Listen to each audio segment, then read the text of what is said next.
बिस्मिल्लाहिर्रहमानिर्रहीम। बहुत बहुत शुक्रिया। अल्लाह करे कि तमाम लोग बहुत अच्छे से हों। रमज़ान मुबारक का चौथा दिन, दुआओं का हिस्सा हम सबको ज़रूर बनाइएगा।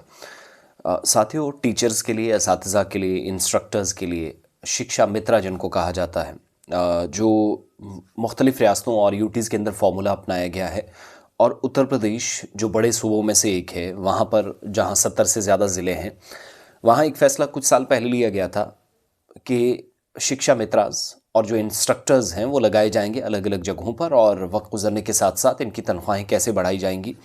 आज हुकूमत ने एक इम्पॉर्टेंट फ़ैसला लिया। कुछ दिन पहले बजट पेश हुआ, क्योंकि बजट इजलास चल ही रहा है। योगी आदित्यनाथ की गवर्नमेंट का 9,000 प्लस करोड़ का बजट जो सरकार की तरफ से पेश किया गया, जिसको गवर्नमेंट ड्रीम बजट कह रही है इस साल का।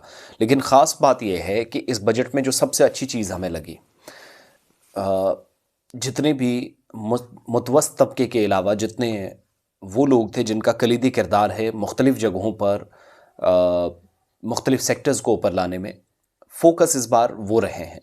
और प्रायोरिटी इसमें महकमा सेहत और महकमा तालीम, हेल्थ एंड एजुकेशन डिपार्टमेंट।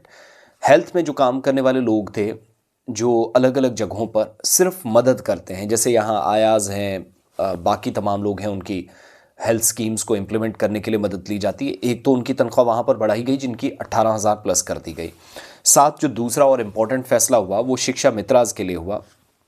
और जब आप इसको दूरअंदेशी के साथ देखते हैं तो पता चलता है कि अपने आप में इम्पॉर्टेंट फ़ैसला है। ये जो शिक्षा मित्र हैं, जिनको टीचर्स अलग अलग जगहों पर लगाया गया है, इनका काम सिर्फ टीचिंग का है और कोई इनसे दूसरा काम नहीं लिया जाता। और ये गांव देहात के अंदर या रूरल बेल्ट के अंदर एजुकेशन के सिस्टम को बहुत अच्छे तरीके से चलाते हैं। ये जिम्मेदारी इनको सौंपी गई है। इनकी तनख्वाह 10,000 थी, वो अब 18,000 कर दी गई है, 18,000 रुपीज़ पर मंथ।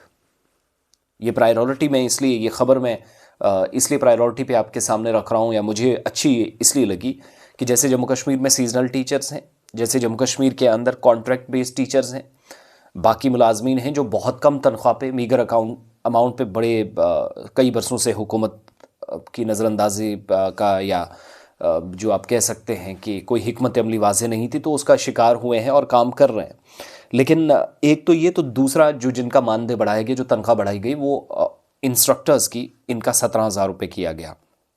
10,000 रुपये जो माहाना इनको मिलती थी, वो 8,000 का इजाफा उसमें किया गया। और जो इंस्ट्रक्टर्स थे वो 9,000 लेते थे, 9 और बढ़ाया गया, तो वो 18 तक उनको भी लेकर चले गए हैं।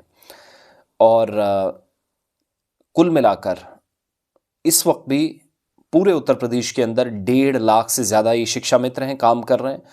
25,000 के आसपास इंस्ट्रक्टर्स हैं जो अलग अलग जगहों पर स्कूलों के अंदर काम कर रहे हैं। और तकरीबन 1,75,000 से ज़्यादा ये जो सरकारी मुलाजमीन हैं, तो ये आर्जी पक्के नहीं हैं, लेकिन इनको फ़ायदा इस सरकार के फ़ैसले से हुआ है।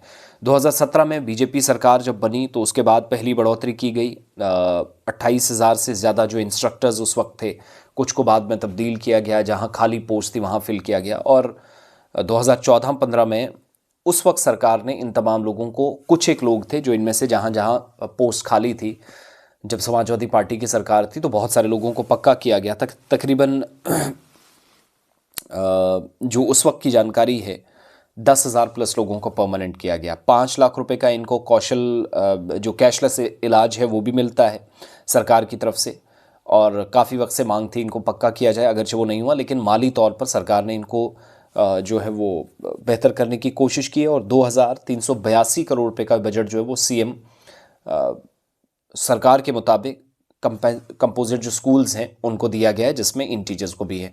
तो ये हिकमत अमली अगर आपकी सही हो, और प्रायोरिटी अगर आपकी तालीम हो, वो भी गांव देहात के अंदर, तो इस तरीके से भी काम लिया जा सकता। बात सिर्फ इतनी सी है, बात सिर्फ ये है कि आपको नीयत साफ रख के काम करना है। हम माली तौर पर यूपी से काफ़ी पीछे हैं, क्योंकि 20 ज़िले और 70 प्लस ज़िलों का होना बड़ा एक वाज़ेह फ़र्क होता है। लेकिन इसके बावजूद भी जिस स्टेट को आम तौर पर इसलिए हमने सुर्खियों में देखा, जहां उल्टे सीधे काम, कभी बुलडोज़र, कभी अक़लियतों को या माइनॉरिटीज़ को तंग तलब करना, ये सारा सिलसिला देखा, वहां अगर इस तरह का फ़ैसला होता है तो आज टीचर्स फ्रेटर्निटी ने उनके मुताबिक अगले साल हो सकता है सरकार थोड़ा और बढ़ा दे, फ़ैसला इसमें कर दे, लेकिन गांव देहात के अंदर कोई कमी महसूस ना हो, कम से कम इतना ख्याल जो रखा गया है, या तरजीहात में हुकूमत ने इस मौजू को रखकर इन तमाम लोगों की तनख्वाहें बढ़ाने का फ़ैसला किया है। और इसके अलावा 75% जो पैसा है वो इंफ्रास्ट्रक्चर पर भी खर्च किया जाएगा। साथ साथ बच्चियों के लिए अलग से भी अनाउंसमेंट्स होंगी।